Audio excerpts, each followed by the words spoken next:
Tonight, California's more than 3,600 pot dispensaries remain hopeful after the state assembly unanimously voted to hold off on a new tax set to go into effect next month. The measure now moves to the state Senate, and pot shop owners tell our Kevin Coe that the extra cost could mean the death of their businesses.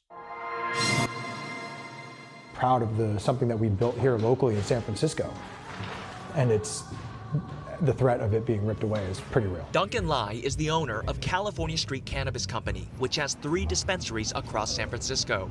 These days, he's spending most of his time crunching the numbers as a new cannabis tax hike looms. The concern is, how many people do we start to lose, and at what point can we know, does it no longer become viable to be in business? On July 1st, the state cannabis excise tax will increase from 15 to 19%.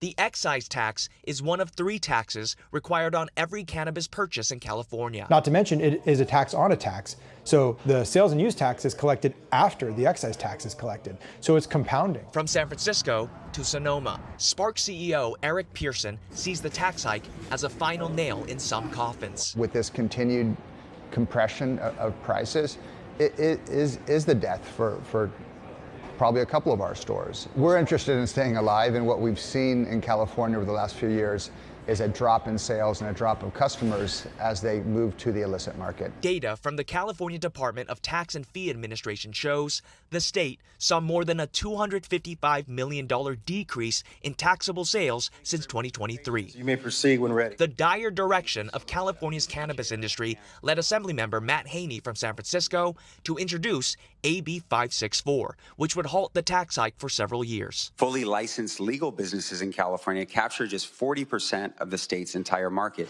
while the underground illegal market accounts for 60% of the overall market. It's a bill Duncan supports. It's not a tax reform. It's literally just freezing it at the already excessive rate that it's at. A move, he argues, would buy time for the state to find a viable path forward. And so what could California do is it could step up and support its local industry. There's a death by 1,000 cuts, and taxes are the biggest gash for sure.